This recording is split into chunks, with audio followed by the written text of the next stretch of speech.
Hello, you wonderful people, and welcome to another episode of Not Too Comic Book. This being a show where we talk about TV shows that are adaptations of comic books. For today's episode, I'm going to talk about Chainsaw Man Season 1, Episode 6. A lot of really interesting things went down in this episode, so let's break it down. So we're picking up with our, once again, I believe they're Division 4 crew from the public safety, who are trapped in the hotel, specifically on the 8th floor. And I love how trippy this gets. It gets very Inception-y, especially like the end when the devil reveals himself, as we find out is the Eternity Devil. Once again, I like that there's just like, there's probably a devil for like everything. There's probably like the cell phone devil. There's probably the communications devil, like stuff like that. Kind of, I mean, I guess it's probably meant to be like the mirror image of like how, you know, there are gods that represent different things. Like, there's a god of war, there's a god of wisdom, you know, in Greek mythology and stuff like that. You know, so I'm wondering if it's supposed to be something similar to that. Once again, we got a gun devil introduced, you know, in the grand scheme of this universe. But either way,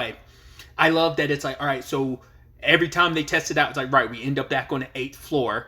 So it's not like it's an illusion of, oh, something fake is being made. Because, like, Kobeni holds up a peace sign so Himeneo could go upstairs, and she ends up wrapping back around and seeing Kobeni. And Kobeni is I'm finding her name. Kobeni is, like, freaking out. She's the first one to have a nervous breakdown amongst the group, but Arai is, like, not too far behind. So I love that the most chill people is Power and Denji. Denji's kind of an idiot, and so he kind of just takes things in stride. Once again, maybe his background just made him kind of steadfast and just be like, it is what it is, I accept it as. Because later on they're like, yo, this bastard actually lay down and went to sleep, because he's like, because we find out time is actually frozen. It's stuck at 8:18. So it's like, cool.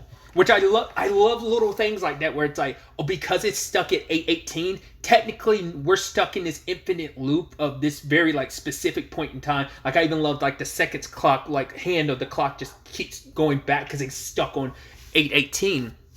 But it's the fact is that they're like hopeful, like, well, if we stay here long enough, maybe eventually they'll send backup because we've gone missing. But then Himeneo is like, yeah, but we better hope they don't fall into the same trap. But because Aki points out, oh, it's still 8:18, all the clocks are 8:18, and it's been 8:18 for a while, that means time's not moving here. So from the outside perspective, we're kind of almost in a little pocket dimension. So it's a thing of like, no one's going to recognize, because everything that's happening in here, time is kind of frozen in this moment. But it's like on the outside, time is kind of, it's almost like a hyperbolic time chamber thing, I'd probably say, but it's like they're not going to recognize we're going. We're going to be here for all eternity, and they'll never know, because on the outside, no time has really passed. We're stuck in this perpetual second that time is passing outside, but it is just that perpetual second, like time is frozen in this moment. We're trapped in this loop.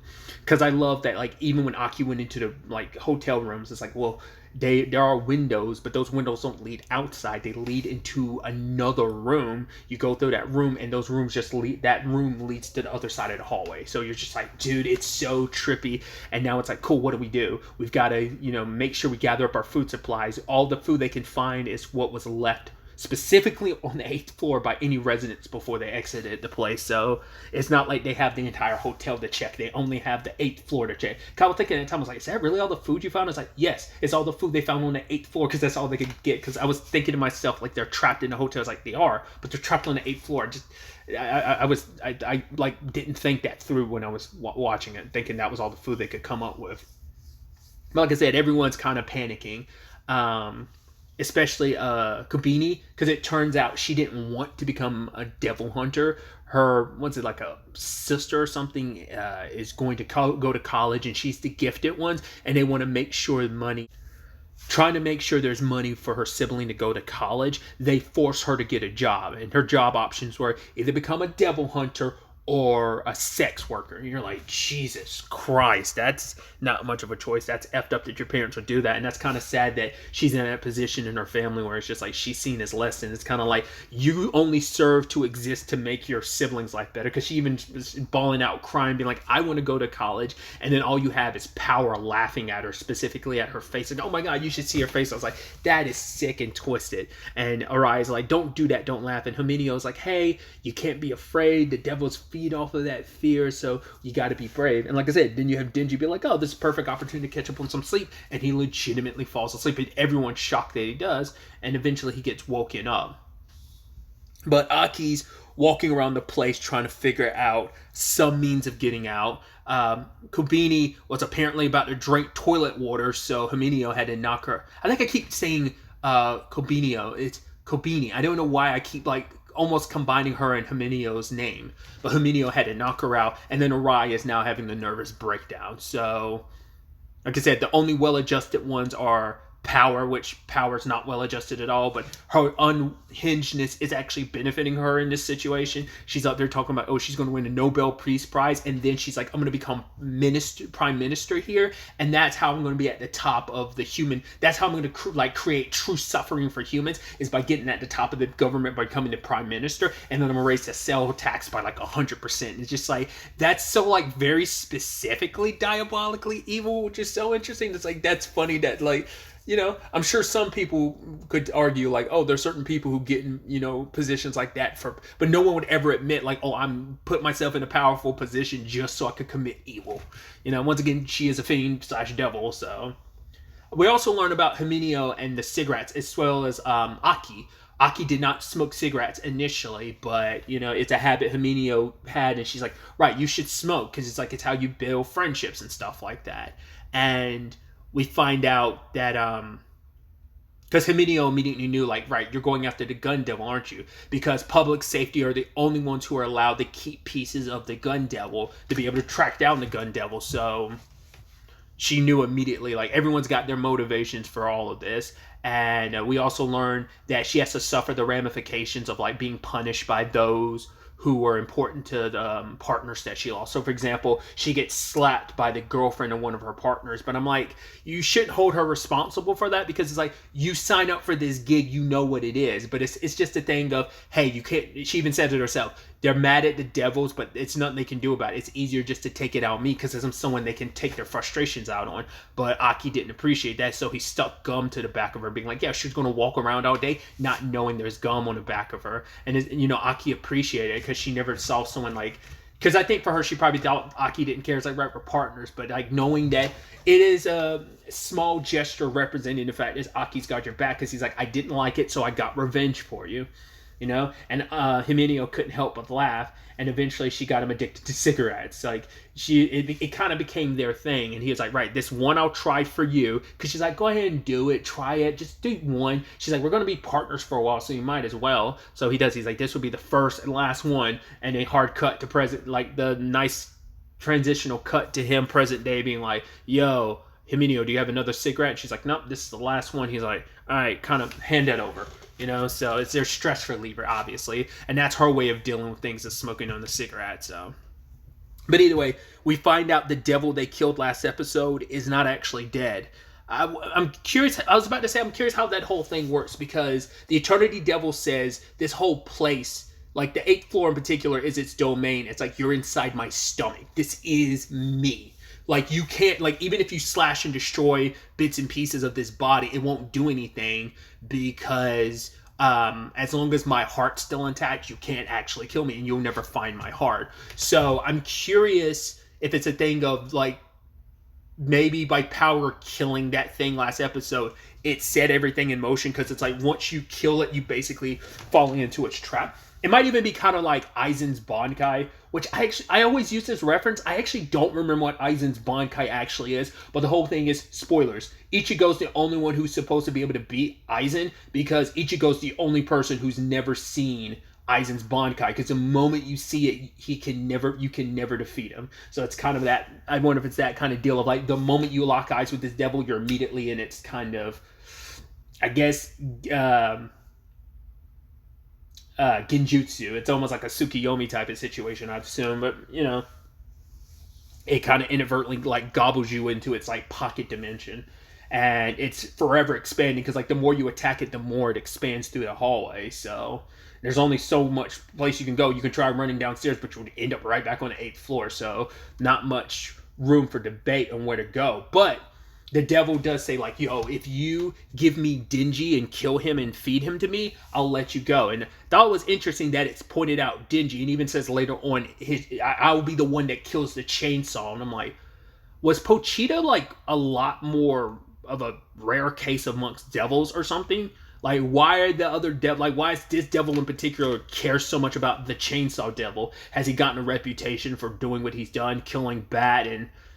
Well, because it's not like he killed the Leech Demon. He killed the Bat Demon, and he's killed some other. Like, he killed the Zombie Demon. But I'm like, I don't know. Like, maybe Pochita's a lot more of a rare case than people, or even Denji was aware of. He just knows, like, hey, Pochita's here. We don't really know, like, what happened to Pochita, other than, like, you can surmise, hey, he was attacked by some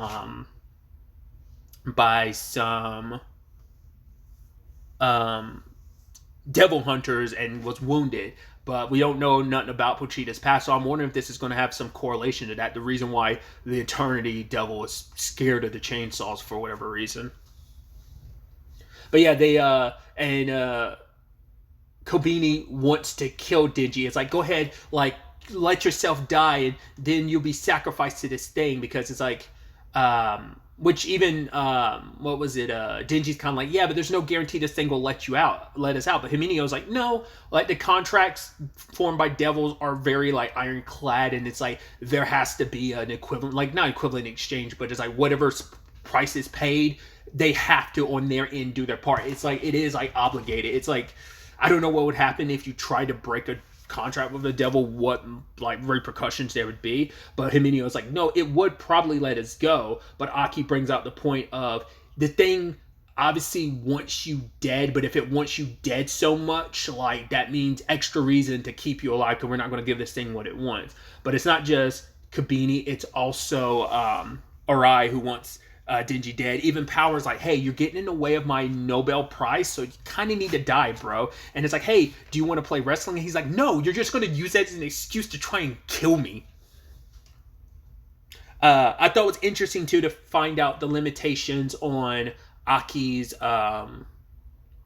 Fox Devil. It turns out that the Fox Devil its body is in the city, and because they're technically in a pocket dimension, the Fox Devil can't reach them where they are. So Himenio uses the Ghost Devil, which I thought was interesting, how it has like a mouth on the inside. So that was interesting, and it just starts ripping pieces out of the Eternity Devil, but it keeps growing and keeps going. So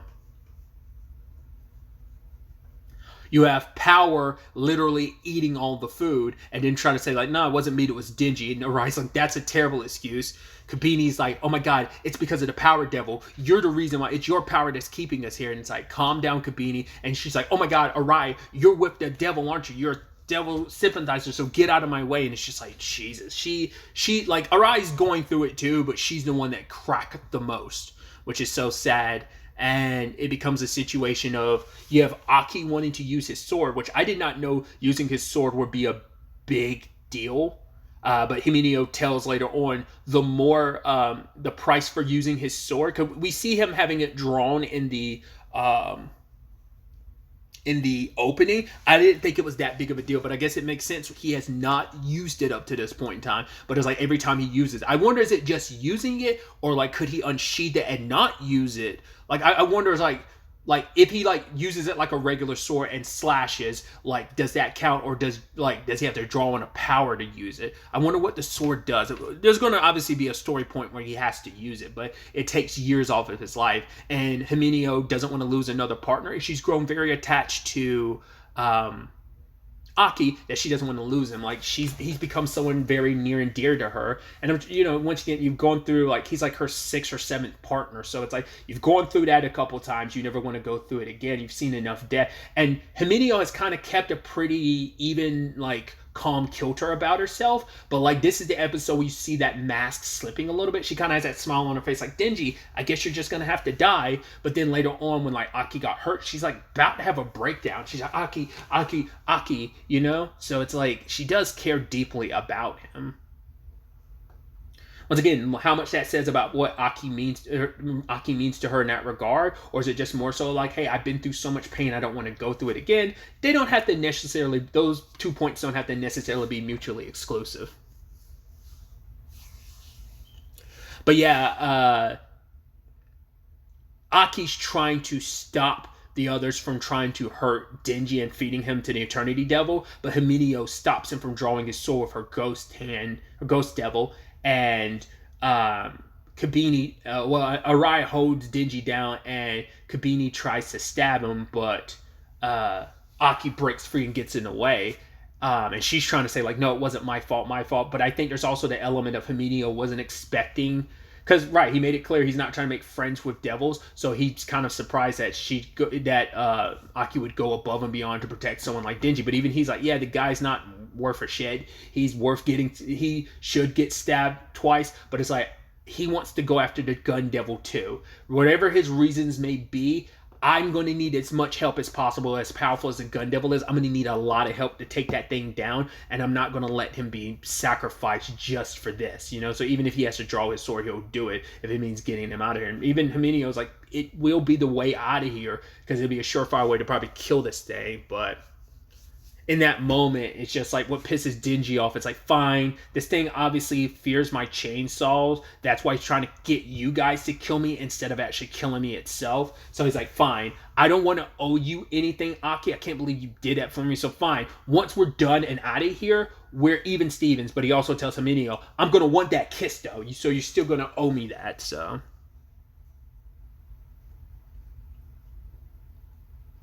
He decides to... take a dive into the thing, and he pulls the ripcord as he does. So it's going to be interesting to see how this all plays out next episode as we see him tumble down throughout the Eternity Devil. I'm very, very excited to see what the next episode has in store for us with all of this. But really, that's all I wanted to talk about. Till the next time we meet, be happy, be safe, live life to the fullest, and enjoy it. Good day and goodbye.